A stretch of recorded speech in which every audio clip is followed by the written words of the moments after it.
রাহেলা তুমি বিস্কুটের কথা কইছো না দেখ পানি আল্লাহ বিস্কুটের ব্যবস্থা করিয়ে দেবে এই মোনাজাত ধরিয়া বুঝছো কি কই মোনাজাত ধরিয়া আল্লাহ ডে কবা দেখ পানি আল্লাহ বিস্কুটের ব্যবস্থা করিয়ে দেবে বলো আল্লাহ হে আল্লাহ হে আল্লাহ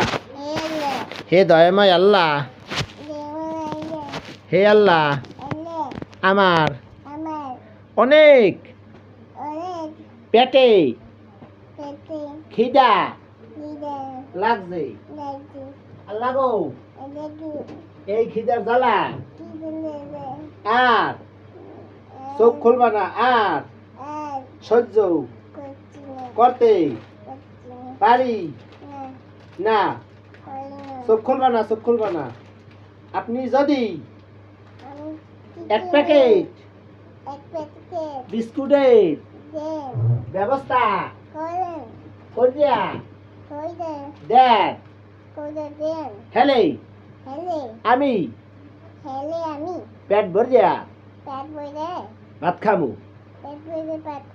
আল্লাহুম্মা আমিন মই দাও এই আল্লাহ বিস্কুট পাঠাই দিছে দেখছো খুশি